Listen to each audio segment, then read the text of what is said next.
A cup of oat milk into a pot, bring it to a boil, add the oats, turn it down to a little higher than a simmer, okay, and then you just let her go. Do you add any other seasonings or stuffs? So on the weekend, I'll add cinnamon, walnuts, or pecans. Sure. And maybe a little bit of maple syrup or honey. It's like super yummy. I feel like you need just a little bit of sweetness with oatmeal. Well, you by itself, either, it's just kind of like nothing. You can either go sweet or savory. So you True. can also do something like avocado. Kind of a grits thing too, with yeah. Which I feel like corn has a little bit more sweetness, but like plenty of people will put sugar in their grits. Mm-hmm. Other people are just very salt, butter kind of people. Yeah, even if you just put salt in oatmeal, it's pretty yummy. Especially if you just use bulk steel cut oats and oat milk. Sure, it ends up really nice and creamy. It's kind of like oat on oat on oat.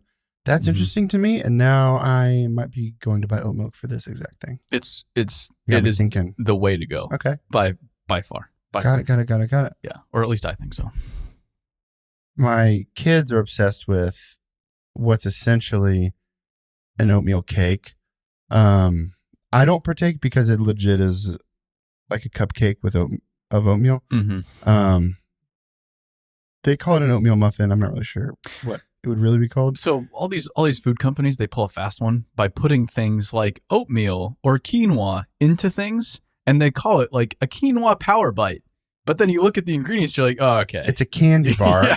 This is straight up nonsense in a healthy set of clothes, and I am seeing right through it. But most people don't look at the those gold medal ones, right? Or you know what I'm talking about? Like they kind of advertise them as for like runners or cyclists, where it's like they can kind of reach in their pack and eat it while they're going. Yes, but if you eat it in regular life, it's just kind of a candy bar. That's it. Yeah. So if you're running 10 miles a day and burning 2,000 calories in the morning, sure, yeah, eat some of that stuff. But if you're not, it's basically just straight up candy. Because when you're running long distances, you want you want energy that your body can break down really quickly and easily. So it is sometimes just straight sugar. Well, it's like the stroopwafel. Yeah, those are so good. They're really good. When I run, but it's kind of a weird thing to just eat. Yeah, like you're saying, like it really needs to be. I need the fuel that this comes with, and it's going to be a treat to eat while I'm running. Yes, yeah, but then there's when you start to get into the real long distance stuff, it's not fun to eat anymore. Yeah, it's just like filling your car up over and over again. Yeah. It's not fun to stop at the gas station anymore. No, it's not a good time. What's your longest recent run? Have you done a marathon distance since Boston? No. Yeah. Okay. You just kind of stuck to the shorter one. Yeah, because I've been trying to get my legs in good working order. I've had a problem with my knee for a long time. So I'll typically on the weekends I've been doing 13, 15 miles. Oh, okay. Yeah. One day on the weekend, I'll do a long run and then I'll do a workout and a short run the other day. When you do those longer ones, do you find that at a certain point, there's not a lot of difference for you between what it takes to do 9 and what it takes to do 13? Yeah, 9 and 13's it's pretty equivalent. It's not a whole lot different. When I did the Nashville half a couple years ago, and that was the biggest piece of advice where it's if you're hitting 9, don't even worry about it. Don't try to make yourself go do 13 so you know for sure. It was if you're hitting 9 at your normal whatever, he's don't even waste your time going there. If you can run 3 or 4 miles, you're gonna be just fine for a half marathon because you have to run a half marathon. It's 3 hours. You can walk 13 miles in 3 hours. So even if you walk the whole thing, you're still good to go in theory. Yeah. Yeah. I think people they make it into it is a big deal, but they make it into this bigger deal than it really is. But that's coming from a guy that runs every day.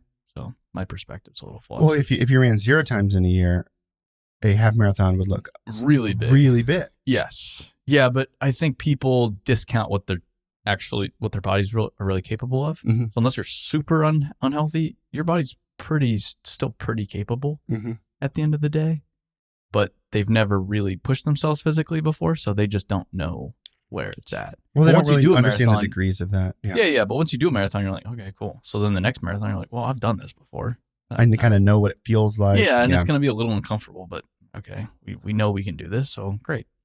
I got similar advice about the Appalachian Trail, where, like, in my brain, I'm like, it's just like unbelievable. I can't even imagine. Like, I've done really long hiking weekends before that were like 3 days, and I'm like, man, imagine doing that for 6 months, or however, not 6 months, but like it takes a while to do. It's months, yeah. Months for sure. And talking to somebody who'd done it before, they said, if you just feel good about like a 3 to 4 day like hiking weekend, it's just that over and over again. Yeah. Like you kind of have to take a rest day, on whatever it is, your 4th day when you get to the next town, because you need all these new supplies, whatever else. He's like, but you don't pack for 6 months. You're packing for like 3 days, over and over and over again. I'm like, oh, that's weird. But when you break it down, to me, like that's similar to what you're talking about, like with these long distances. If you're not saying, man, I need to learn how to run 13 miles. I need to learn how to run 26 miles. Like, well, there's plenty of other like degrees to get there. That's not just until I can run 26.2, I'll never have the ability to run a marathon. That's just not really how that is. Boston was a good example. The longest I'd run in the 3 or 4 months previous to Boston was 5 miles. Oh, really? Yeah, I think I did 1 5-mile run, maybe 1 6-mile, because I didn't want to injure myself. Oh, and you're very committed to like that 4 mile. Yeah, but I was doing a few miles every day. Mm-hmm. If you're consistent, your body's like, okay, yeah, I know what's going on here. So, or if you're hiking every day, your body at day 4, day 6, days, it's not stoked necessarily, but it starts to adapt to, oh, okay, so we're doing this again today. Yeah, it knows how to refuel and to rebuild like those muscles. Yeah.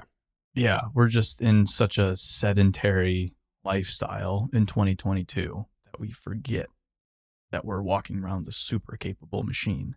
But you put it into those applications and you start to realize, whoa. It figures it out pretty quick. This is pretty cool, man. But you have to, because it's 2022 and we live so comfortably, you have to manufacture those situations. You have to create it artificially. It doesn't happen on its own day to day anymore. We're not chasing our calories.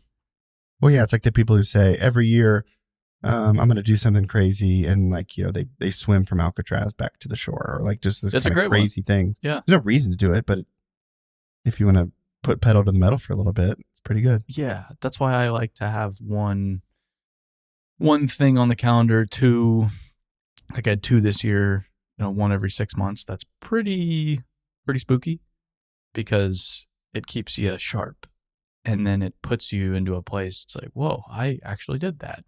That's pretty crazy. Or you completely fail. Like the last really long race I tried, the last one. Yeah. And it's very humbling. And then you come back on the next one. You're like, okay, good. I've learned some lessons. Now we're going to go apply those lessons to this next try and see how it goes. You're going to Utah soonish, right? For that. Yeah, beginning of September, first week. Oof. I feel, honestly, I didn't even go, but I feel like the last one was pretty recently, and will have been 6 months. The last time we were there? No, but when you did North Carolina. Yeah. It's crazy how time is moving quickly. I was thinking this a year ago, we were trying to scramble to move everything in the office. That was it. Shoot. Because we didn't know when we would get in, but it was like right around now, probably. Yeah, right around now. We were moving furniture in and plants, and it was move-in time. Wow. This time last year. And then we had our company meeting in a few days from now, a year ago. Do you refer to this space as like new office? Like the new office space, or is it? It's just the office. Maybe it's still the new office. I have no perception of time right now. So I'll have to remind myself, well, that was a year ago. Oh, that's pretty wild. It's all just the past 4 years has become this enormous blob. And I have to typically I reference the photos on my phone. Like, oh, wow, that was a year ago. That's the quickest way to establish the timeline. But right now I don't know what happened even 3 months ago. That's nuts. Well, a lot going on. It's the travel is what does it. The travel just completely obliterates all sense of time and timeline and normality. It's kind of a time machine because your home like responsibilities get paused, but nobody else's do. Yes. So you get home and like everybody else has lived 5 days. Yeah. Your responsibility in your life at home has not progressed in those 5 days in the way that everyone else's has. Correct. So you get, I feel like, that if you do that over and over again, like that's going to feel weird. Time is not going to be what it is. Well, the trip I just got off on, it was like 10 days. So I water my plants before I go. And then I come home and my plants are looking a little dry. And I'm thinking, I just watered the damn plants. Yeah. What the hell's going on? And I'm like, oh, I didn't just water the plants actually, because I was in this time machine that sent me to California and Montana for 10 days. And here I am again in Tennessee. I was out of town for the July 4th week. My kids, like school was closed. So we had to like find a thing to do.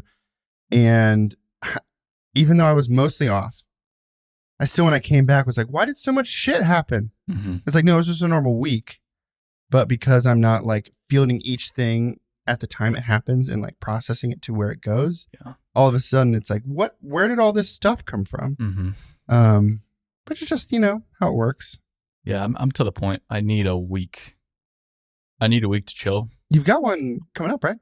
Or sort of? I don't know. I'm trying to wrap up the but the whole investment process, which is... It's so stupid. It's going to last, I don't know, at this point to 2025. But I until that's done, I can't do anything. But I know I'm kind of at the limit right now. It's like, I really just need a week to sit around and think and process a lot of stuff. But even if I took the week off, I'd be so consumed mentally by the investment, like I did, what happened in Colorado, that it's not time off. It's not a real working break. Somewhere else. Yeah, it's like, wow, so good. I'm working somewhere else. This is not a break. Great. Yeah, I get a nice run in the morning, but other than that, it's pretty similar to what I'd be doing home.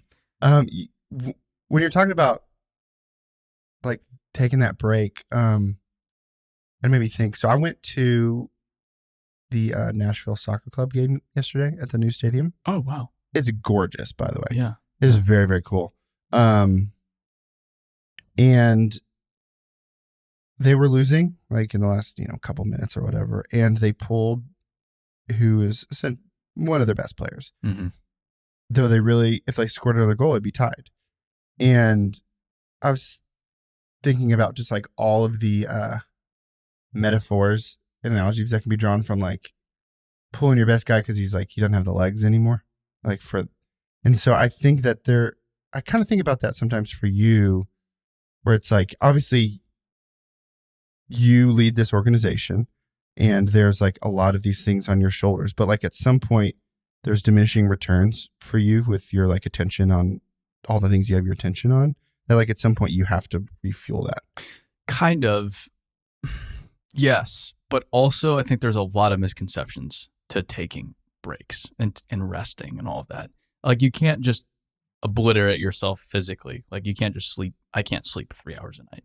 Like if I don't get sleep multiple nights in a row, it takes its toll. Not a good thing. Yeah. But that's I don't know, with anybody that's ever accomplished anything significant, that's one of the common themes is they just show up every single day. It doesn't matter if they want to do it or not. It doesn't matter if they're excited to do it. It doesn't matter if they feel like it. They do it anyway. And so there's part of me that's like, I need to manage my physical mental state so it's not in a bad place, which I don't think it is right now. Mm-hmm. But then at the same time, it's, hey, you're wanting to take a break? Tough shit. You can't take a break. You got to send it, bud. And that's just the reality. And the struggle for me is there's not a lot of people that live in that world by their choice. Like mm-hmm. Honestly, it's super unsustainable where I'm at right now. But that's just what it takes at the same time. It's a weird balance of actually truly knowing when you're pushing a little too far or when you're just pushing further than you've been before. Mm-hmm. Like we were just talking about with running. It's, wow, this really hurts. Yeah, it's supposed to hurt, you dummy, because you're going into a place you've never been before. But that's the point. You have to go there to figure out, oh, okay, yeah, this is how it feels. But I feel like everybody, there's a lot of talk about, taking time off and resting and so on and so forth.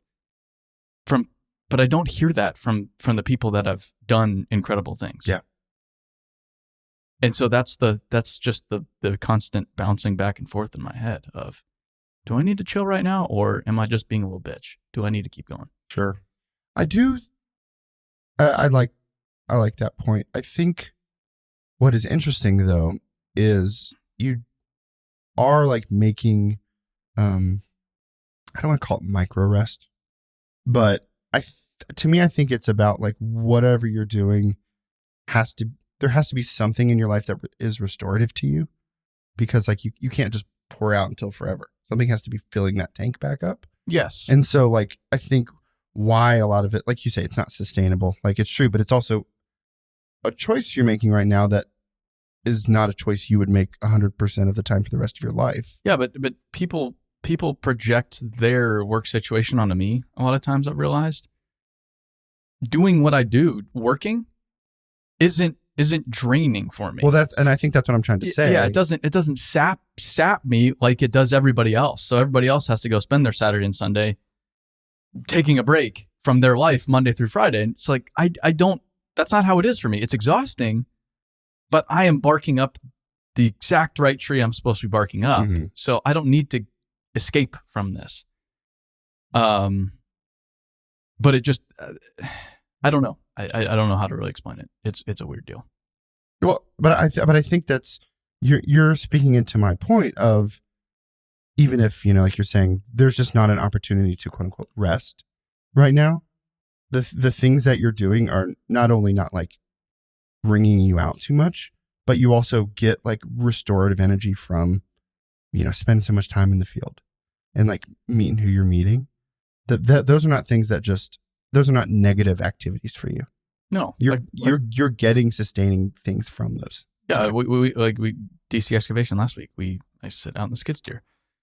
It was like 7 p.m. It's still brighter than shit out. I'm like, I need to go just sit in the skid steer for a little bit. So I just sat in the skid steer for an hour or two in the evening. That's all I need. Yeah. Or this weekend, I get off this trip. I'm exhausted. I haven't slept nearly as much as I needed to that week. I slept probably 10 hours last night, 10 hours the night before. So I'm not going off and fucking off on Saturday night because I know I need to go sleep 10 hours so that I can perform this week. Well, those are those little micro rest things. It's like, even if you're not able to like take a week because of the other stuff that's going on, you're like, well, if I take care of myself in these ways day to day, that makes the longer thing you're working towards more sustainable and more attainable based on like you're just day to day, like you're saying, just have to send it every day. Yeah. And I don't come at any of this from, you should do this. It's just, this is what I do. This is what you do. Yeah. And this just works for me. Yeah. Cool. Well, thanks for talking about that a little bit. I have a topic for us today. And I had a question about this a couple weeks ago. I'm like, how do we like talk about this? And then someone else reached out literally saying, hey, can you just talk about this topic? I was like, okay, well, and I guess I'm just going to say it and we'll just start. So the topic for today is, and then the music comes in from Harrison. Interns. So we're doing topics for the Dirt Talk podcast too. Just to clean up this front section a little bit. I feel good about it. So, when you were in college, did you do any construction internships, or was it like, how are those structured for you? Let's say just from your perspective. Technically, it's all an internship when you're in college. I worked my first summer before college in the field. So technically that wasn't. And then when I was a freshman, I got a job in the office in the safety department and helping with estimating as well during the week, like 1 day a week. It was 8-10 hours a week. Mm-hmm. Transitioned to working out in the field again because I did not want to sit in the office all summer for full time. There was no way in hell I was able to do that. So I said, put me back out in the field with the pipe crew. So I went back out in the field with the pipe crew. And then I was given the advice that I needed to dress up my resume a little bit, get out of the field. If I was going to be in some kind of management after school, I needed to go learn how to manage a project. Yep. So that's when I got 3 more formal internships. After my 2 years in the field with 2 different companies, I went to work as a field engineer intern for Skanska. I was an intern at Hayden Building Corp in the office doing pre-construction, takeoffs, estimating. And then I was a field engineer intern for Kiewit. Why? So internships in college are something I actually know a little bit about. Sure. You had one or two. Yes. What is the value that, well, maybe before I go in, did you get paid for all of those? Yes. Okay. That's a great thing about construction. All these other industries, they have these unpaid internships. And I'm sitting around like, that's the stupidest thing in the world. To bring that up, yeah. Oh, yeah. You have to get unpaid to do your time. And I'm sitting there, I'm like, screw you, dude. Not only is it unpaid, that you get college credit for it, which means you paid for it. Yeah. So and then they treat you like garbage or whatever it is. That's going away. Construction, I was making a shitload of money. I was making a ridiculous amount of money. I was making more than the people I reported to because I was hourly. They were salary. Oh, funny. So I was working the ridiculous hours they were, but they're locked in. And you don't have any time to spend your money. I had nowhere to spend my money. No. And then I was getting subsistence every day. I was getting mileage on my Toyota Camry. So I was just raking in the money every summer. I was making a killing in college, which is why I ended up with so much money out of college, because I'd worked so many hours while I was in school that I was good to go. Did you ever work like during like semesters at all? Yeah. Okay. My senior year, I did about 20 hours a week. Okay. So in the estimating office. So that's what, like, these kids are, I'm too busy to work during the school year. Get the hell out of here. I was in engineering school. Engineering school requires a little time. There's a little homework. And I'm not saying it wasn't like, it's not the hardest in the world, but that's one of the harder degrees you can go get in college. Yeah. And I would, to prove the point, I would sit in engineering classes and then I'd go to business classes. And it's like, holy shit, people actually just do this for 4 years? I screwed up. I should have done this, because you just show up and you're good to go. Not to diminish business school, but it's I think engineering school is easy for some people, but it wasn't for me. So I'll say that it was fucked. But I was still working because I knew I wanted to be working, and I knew I needed that experience. Mm-hmm. Well, and there is something about juggling work with school. Like there is some lessons to be learned doing it that way. Yes. So in the construction world, unpaid internships really aren't a thing. No. And if you're being unpaid as an intern in construction, you're getting the wool pulled over your eyes. Yeah. Somebody's tricking you for some way. Yeah. Okay. Yeah. You should be between, right now, I would say $15, $18, $20 an hour. Probably 15 to 20 an hour is within the range that I would expect. But I was doing sometimes 60, 70, 80 hours a week. Jeez. So that combined with subsistence every day, because you're in management, you can make a killing. I was getting $125 a day when I was on the railroad, just in subsistence. What is subsistence? They pay you daily because you're living away from home. In addition to your hourly rate? Yeah. Oh, shoot. So you show up, you get paid $125, and then you get paid for the work you do. Shoot. Uh-huh. And is the point of that subsistence to like pay for where you're living or whatever? Yeah. Okay. But the hotel was $60 a night or whatever it was. So and then half of it every single day. Yeah. And then I was eating as cheap as possible. So I was pocketing, almost half that money every single day because I was a college kid. It's like, great, I'm going to stack as much away this as I can. Well, and if you're working 80 hours, it's not like, man, I got all weekend to just blow it, baby. Yeah. You're working 7 days a week. Yeah. And there's no breaks. I was living in Yuma, Arizona. So not the party capital of the world necessarily. No. And you're waking up at 2:30 in the morning. So you get back and you're just dead tired. You go to bed because you're going to be getting up in just a few hours to go do it all again the next day. And it's hot. It's 115, 120 degrees every day. It's a harsh, that was a harsh lifestyle. And I only did it for a few months. To think that people make their careers on that. Mm-hmm. But the railroad schedule is different. So the problem with management, people don't give managers on projects a lot of credit. But during the railroad, we would work 9 days. So it would be 9 days of crazy intense work, 24 hours a day, around the clock. So you'd be driving pile during the day, and then they'd be welding at night. So nothing would ever stop when we were working, because when you're on the railroad, you got to get it done. And then we would they would give us a 7-day window off. So the crews would get a week off. However, management, okay, great. Now we did all the work. Now we need to catch up on all of the management stuff that needs to happen, all the paperwork and planning and making sure materials for the next 9 days are coming on time. And so you still worked. You didn't really get time off. You don't get time off from a management standpoint on a lot of projects. So sure, they're not out in the field working, these managers, but it doesn't ever turn off, especially on jobs that are 24/7. Woof. Which is a lot of projects now. Mm-hmm.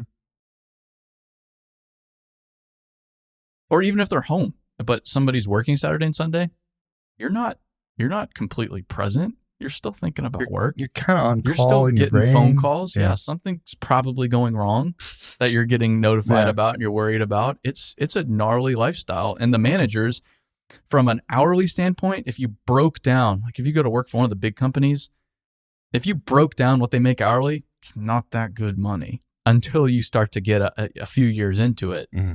And then you can start making really good money. But there's a period where you get the shit kicked out of you before you get to anywhere because of your salary. That's so just how it is. you'll make $60,000, $70,000, $80,000 a year out of school, which is great. But for the hours you're working, if you're doing 90 hours a week, it's not that much. Not that much. If I were in school and,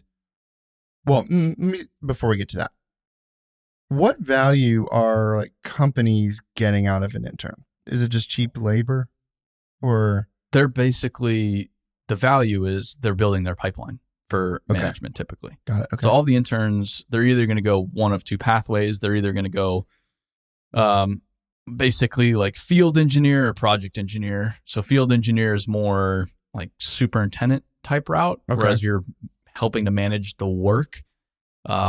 Project engineer is more so you're helping to manage the project as a whole, the money, the permitting, all of the stuff that has to happen to make a project go that people don't know about. Mm-hmm.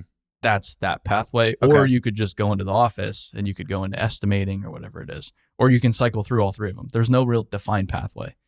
But it's for the company, they're basically just ensuring that they have a pipeline of fresh kids to feed into their management structure. Yeah. As their managers start to either get promoted or leave. So it behooves them to make sure that you have a good experience? Or good enough experience, maybe? Yeah. Yeah. Okay. Yeah, I think that's one thing I mean, kind of, but you're not babied by it. Sure. And I don't mean they're like, oh man, here's some free swag. Thanks for, it's not that. I see some of these internships. I'm like, I'm glad I didn't have to do that because that looks like it sucks. I was up loading, stemming on every single hole that we had drilled out and shot for a summer. It was miserable. I was busting my ass almost every single day to load every shot by hand. We didn't have a powder truck. We didn't have a skid steer for stemming. It was all by hand. It sucked. But that is the perfect experience as a kid. You don't want to be having this cushy bullshit office job. I mean, if you want to go in that direction, maybe, but I would be looking for a company that's just going to give it to you as the industry really gives it to everybody. So you get the real experience of what it's like to work in the industry. Because if you skip out on that, it's just a lot harder to earn the respect and to manage the work effectively. Because you just don't truly understand what the people out in the field are doing. Because in management, the reality is you work for those people.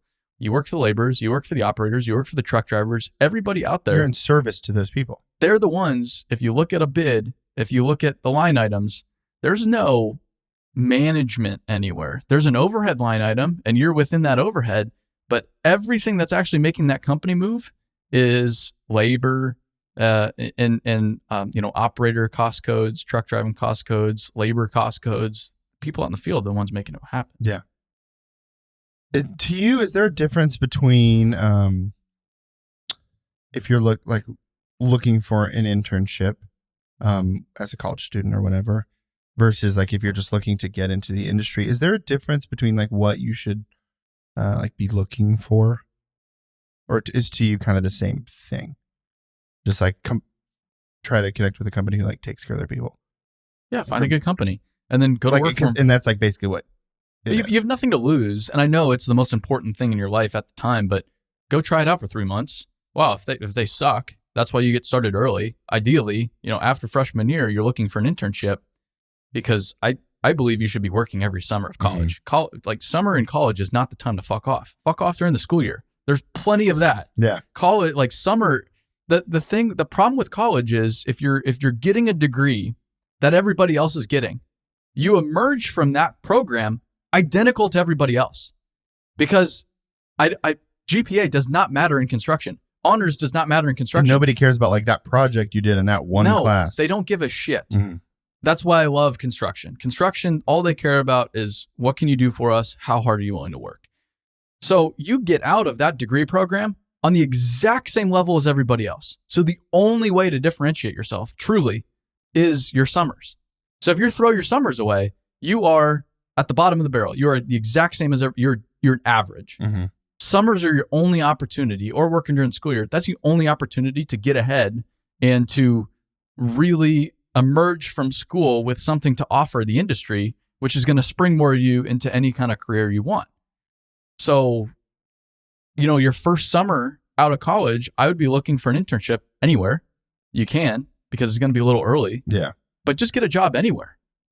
And then if it's great, stay with them. If it sucks, then go to the next company. Yeah, it's a temporary job. Yeah. And then even if the next one's great, hey, maybe I want to go do marine construction for a while. Okay, great. I'm going to go apply for Great Lakes or Weeks, or, hey, I live in Arizona, but maybe I want to work in Hawaii.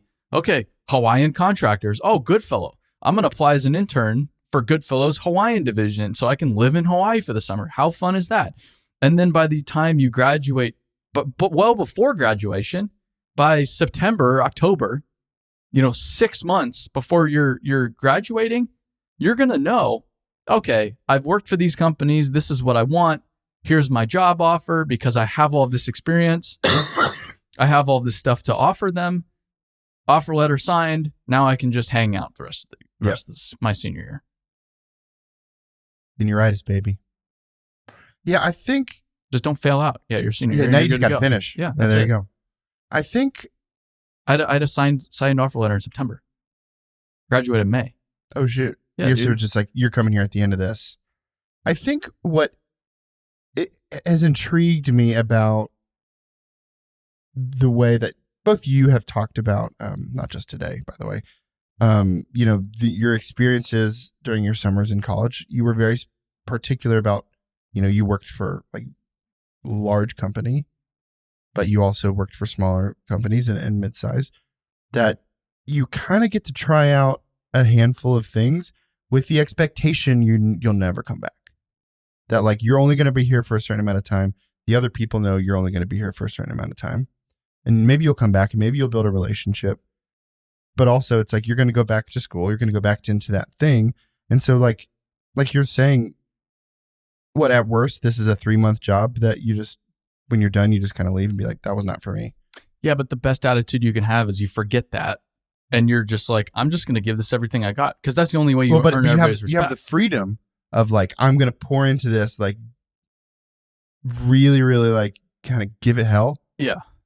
I think all that, it just allows you, it takes the pressure off of choosing the perfect company. And that's what I think is really interesting is it doesn't matter if it's perfect or not, because like there is like a certain amount of, there is a time limit on it to where it's like, oh wow, I learned a lot. I'm not going to do that again. Or I learned a lot and that's something I'm obsessed with. I really want to try that again the next summer, whatever. Yeah. There's freedom to that, which I think is really cool. And then, okay, great. You know, 3 months fucking sucks. Good. Great. Like that's good for you. Yeah. What's the worst case scenario after those 3 months? Yeah. That that was either super, super hard or something that maybe wasn't that difficult, but not something you really want to spend time on anymore. Or maybe it was extremely difficult and lesson giving in a way that was like, that was not for me. But like, I don't know, if you're not learning like lessons during those things, what's the point? You need to be learning something about like what you want. You learn something in construction. Yeah. Yeah. If you end up with the right company, you're going to be good to go, man. Yeah. Love that. That's sick. Yeah. But if you leave college without at least 2 internships, you're screwing up. As easy as can be. Well, and there's also like, I mean, tons of value into professional people knowing who you are Once you're trying to join the workforce, it's good to like know people who are professionals, you know, and if you're doing none of that work leading up to where it's just like, well, I just go to school and now I'm going to go try to find a job. Well, there's all kinds of people in front of you who already know those people. And I guess one other note too is if I try to apply for an internship going into college or my freshman year of college, most everybody would, no, we only, you know, incoming juniors or seniors. Okay. All right. That's fine. I'm just going to go get a job as a laborer because every fucking company out there needs laborers right now. Let me tell you. So just go get a job at your local construction company. Go bust your ass for a summer. Then the next summer comes around. You're going to look for internships. You can have a really educated conversation with all of the recruiters saying, yeah, I was just a laborer for 3 months. And yeah, I learned how to lay pipe and run a front end loader and dig with an excavator and pothole for utilities or whatever it is. You're going to be dropping that knowledge. Now you're ahead of everybody else applying for that position. And that's going to give you the opportunity to have whatever internship you want those later years. Yeah. So, okay, great. You can't find an internship. I guarantee you, Just can work. find, just go get a job somewhere. Just go get a job. It doesn't need to be an internship. Just get a fucking job. You just need field experience. Just field experience. You're going to get enough office when you graduate. Yeah. Stay out in the field as long as you can because that's going to serve you far, far better than sitting in the office all summer. I promise you. You don't want to skip out on the field experience. If you're somebody who, say, you hit your freshman year and you're like, you know, like you said, unable to get an internship because they only take older students, whatever, and you go get a job like as a laborer with a local construction company, do you owe them the conversation, I'm going back to school at the end of the summer? Like, I just am curious, like, how many companies are having people come to the office or having conversations, be like, well, we just want somebody who can stay. There'll be a little bit of that. But again, if you show up as just a hungry young person willing to work, then they get 3 months of production. If you're not finding a job, you're just not doing it right now. Everybody needs people. And so if you're honest with them, I need to go back, they're still going to bring you on. And even if it's a lot of these people have built their whole lives on the construction industry, they want to give back. So a lot of times you just need to get to the right person. I always would talk to the owner, senior leadership of the business. They just want to give back. If it's, hey, I can invest in this young person. And so maybe they stick with me, but maybe they just go out into the industry. I'm doing my part. I'm still doing my part. That's fantastic. There's a lot of people that want to teach and invest in young people, regardless of if they're going to be in their business or not. Yeah. So seek those opportunities. I can call up 50 construction business owners right now that I know well. Would you hire a kid if he walked into your office, she walked in your office tomorrow, said, I'm willing to work for 3 months, I'm going to school? 50 out of 50 would say, yeah, no question. That's awesome. Thanks for answering that. I find the intern, like, I don't want to say culture, but just the way that I think some people have to take internships as like, it's almost like this indentured slave where it's like, well, I'm just going to give up a chunk of my life and I'm getting experience and no money out of it. And I'm going to be treated like shit the whole time. And I think there are negative versions of that, but I find what's really encouraging to me is that there seems to be less and less of those in general, but especially in the dirt world. Treat it as a two-way street.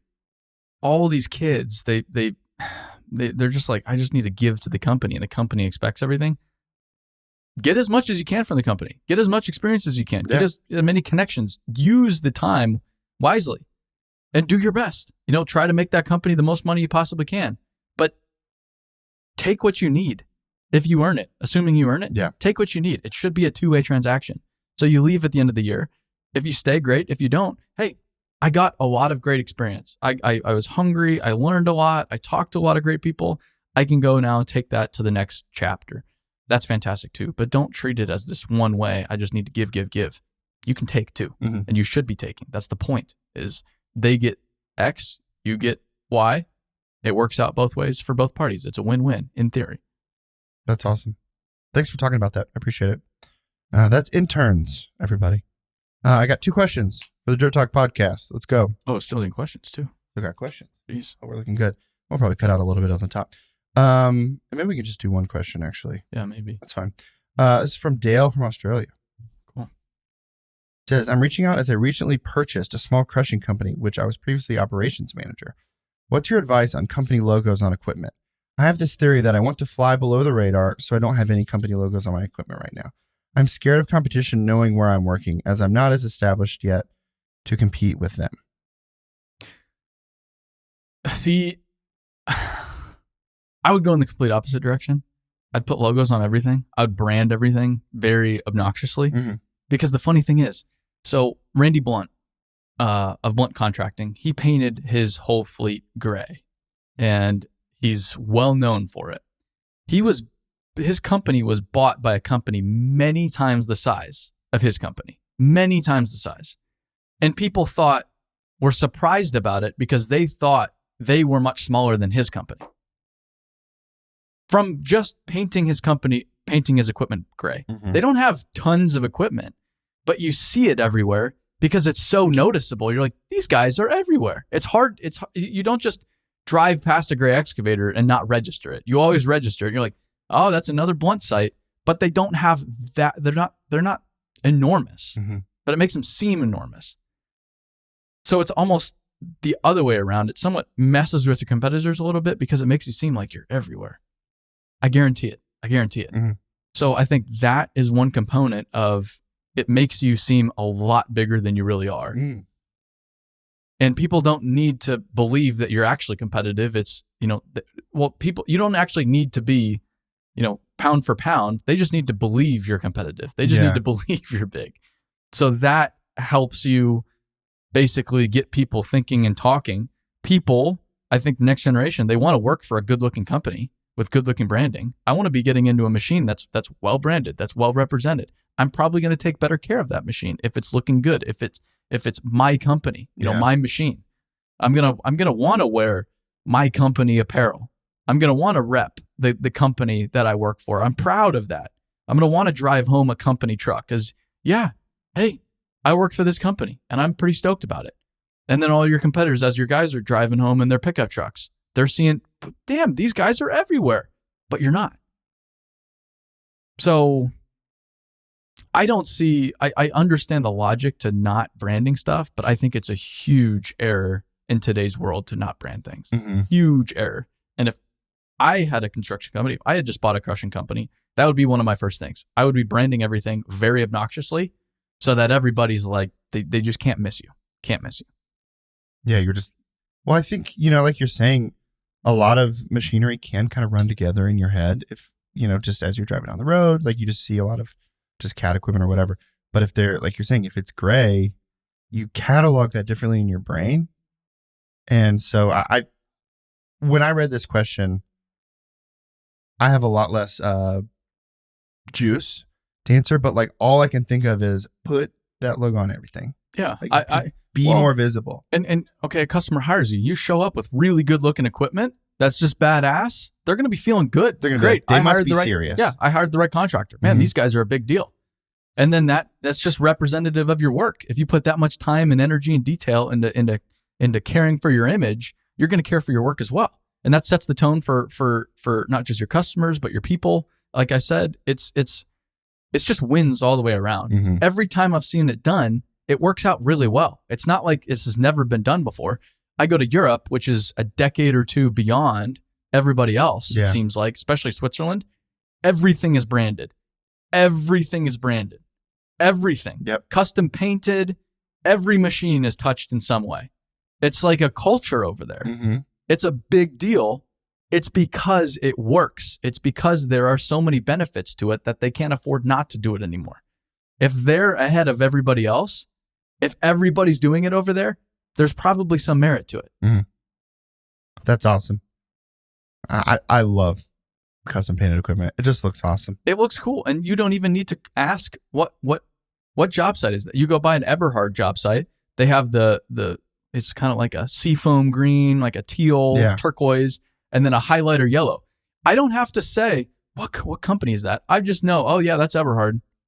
There's Eberhard. There's Eberhard. There's a Reger.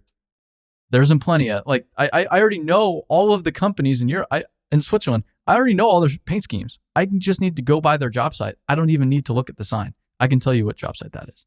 Who's doing it? And there's a ton of value to that sort of recognition. Ton of value to that. A ton of value. That's awesome. Cool.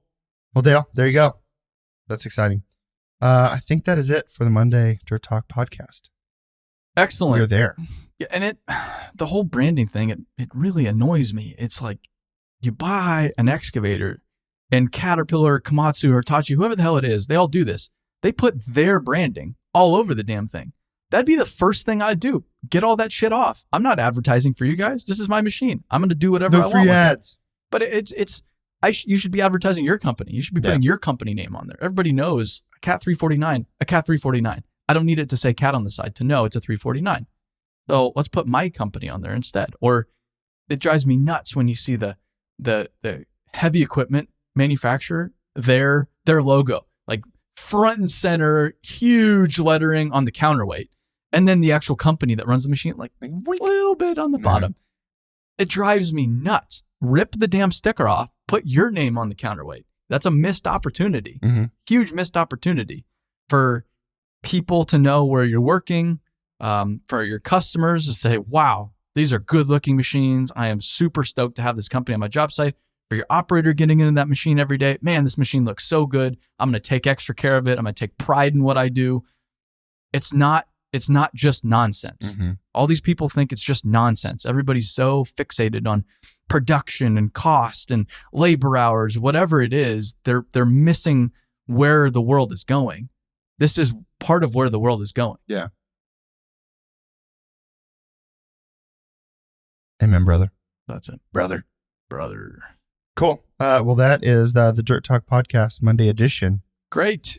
Well, thanks for listening, everybody. If you have questions or comments, send them on to dirttalkabillet.com. And with that, we'll see you on the next episode. Stay dirty.